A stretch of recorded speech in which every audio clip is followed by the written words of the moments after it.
A Good Girl's Guide to Murder. Chapter 2.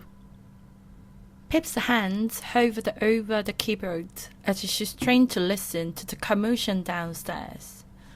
A crash, heavy footsteps, skidding clouds, and unrestrained boyish giggles. "Josh, why is the dog wearing my shirt?" Pip's dad shouted, the sound floating upstairs.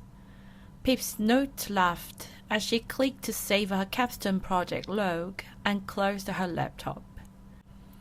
It was never quiet once her dad returned from work. Downstairs, Pip found Josh running from room to room, kitchen to hallway to living room, on repeat, cackling as he went. Close behind was Barney, the golden retriever, wearing her dad's loudest shirt, the blindingly cream-patterned one he'd bought during their last trip to Nigeria. The dog skidded elatedly across the polished oak in the hall, excitement whistling through his teeth. Bringing up the rear was Pip's dad in his grey Hugo Boss three-piece suit, all 6.5 feet over him, charging after the dog and the boy, laughing in wild bursts. "Oh my God, I was trying to do homework," Pip said, restraining a smile as she jumped back to avoid being mowed down.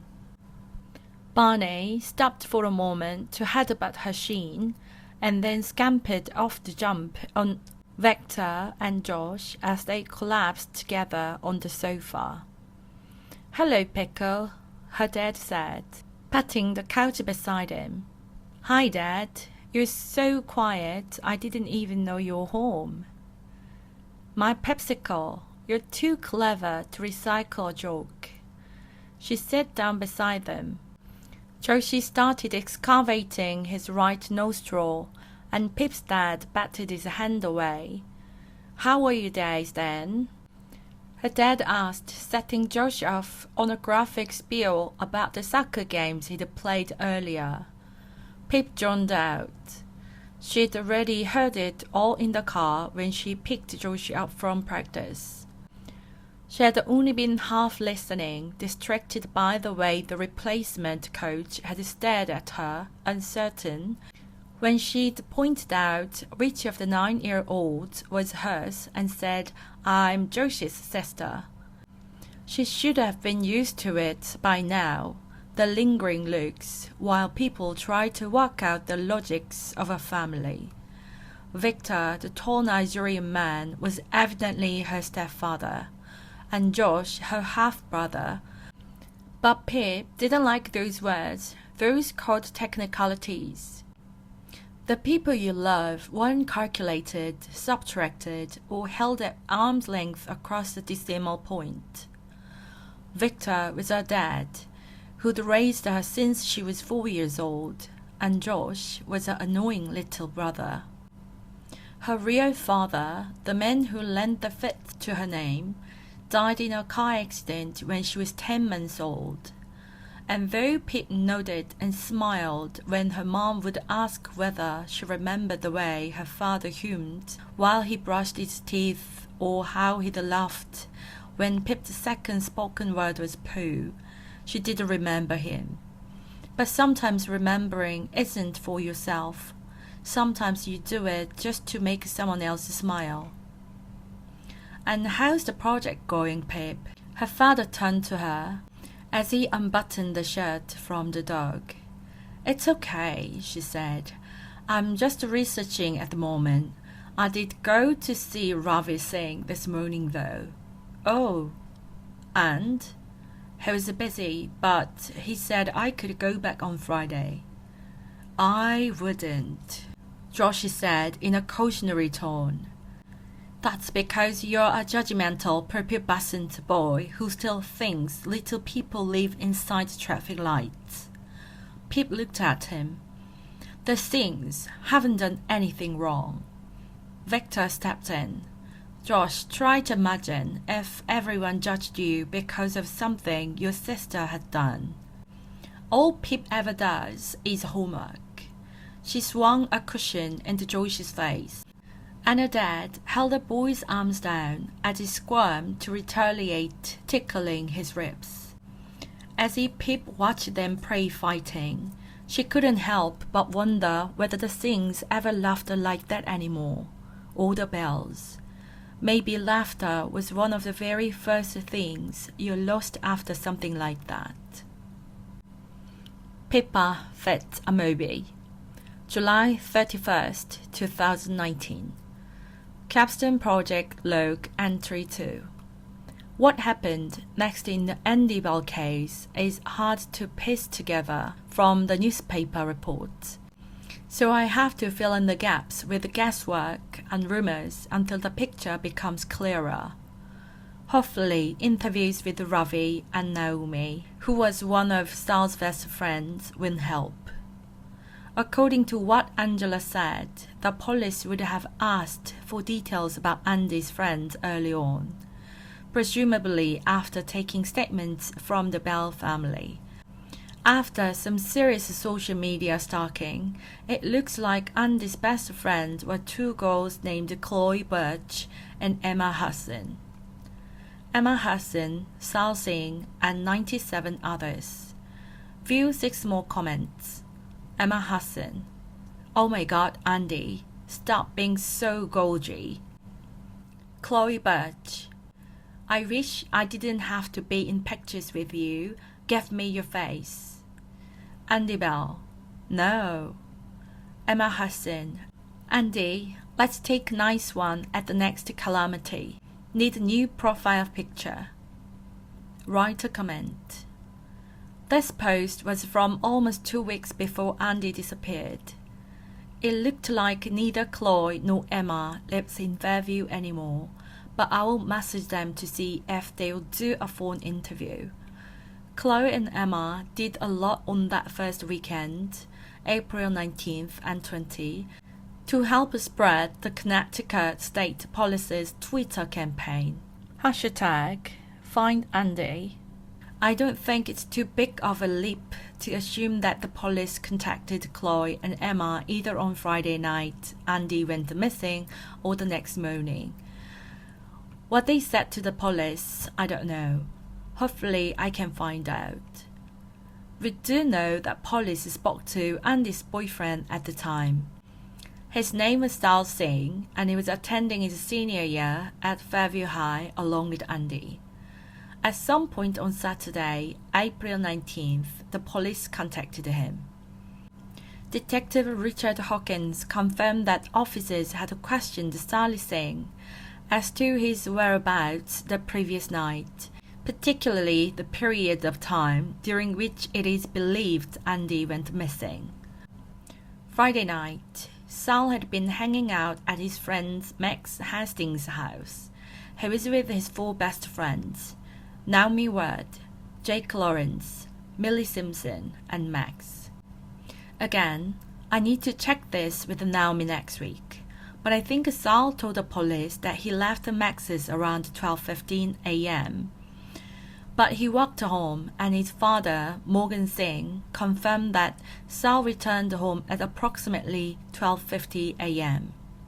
Note the distance between Max's house, Cortland, and Sal's birthplace takes about 30 minutes to walk. The police confirmed Sal's alibi with his 4 friends over that weekend. Missing posters went up. House-to-house inquiries started on the Sunday. On the Monday, 100 volunteers helped the police carry out searches in the local woodland. I've seen the news footage. A whole antline of people in the trees calling her name. Later in the day, forensic teams were spotted going into the Bell residence. And on the Tuesday, everything changed. I think chronologically is the best way to consider the events of that day and those that followed, even though we, as a town, learned the details out of order and jumbled.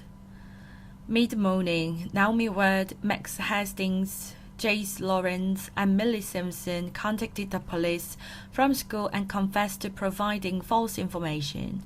They said that Saul had asked them to lie and that he actually left Max's house around 10:30 p.m. on the night Andy disappeared, not 12:15 a.m. I don't know for sure what the correct police procedure would have been, but I'm guessing at that point Saul became the number one suspect. But no one could find him. Saul wasn't at school and he wasn't at home. He wasn't answering his phone.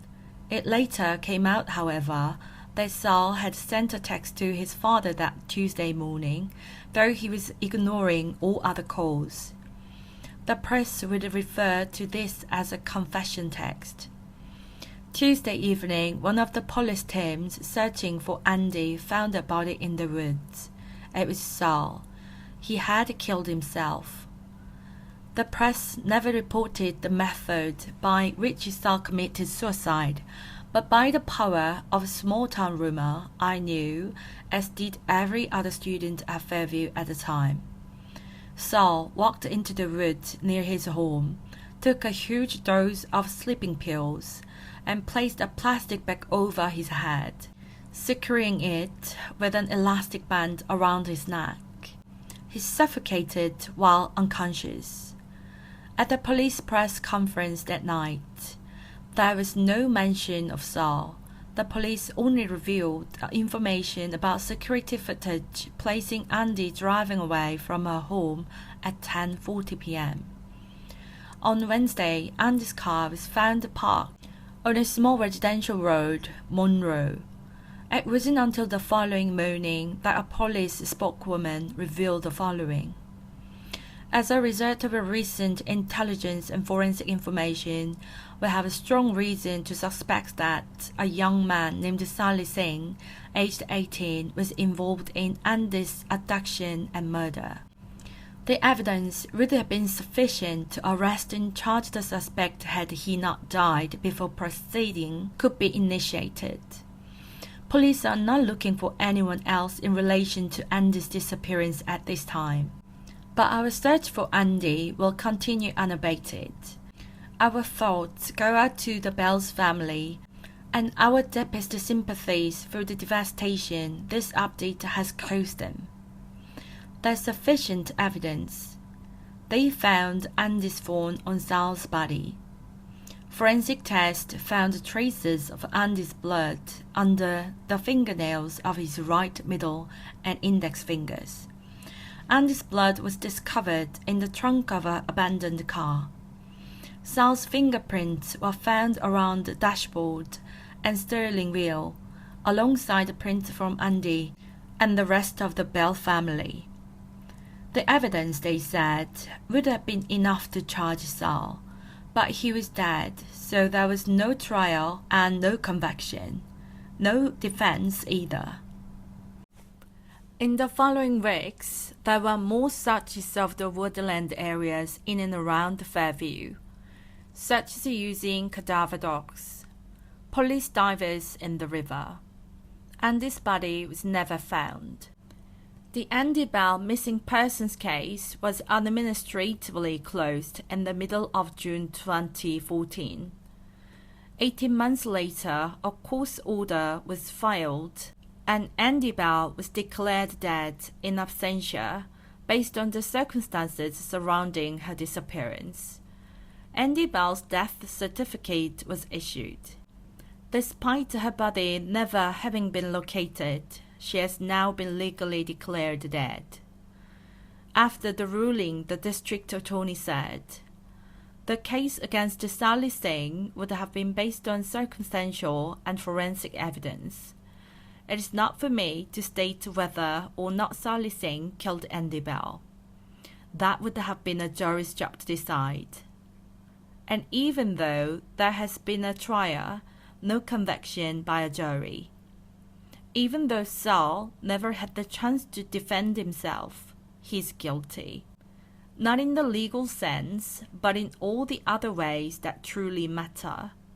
When you ask people in town what happened to Andy Bell, they will tell you without hesitation, she was murdered by Sally Singh, no allegedly, no might have, no probably, No, most likely. He did it, they say. Sal Singh killed Andy. But I am just not so sure.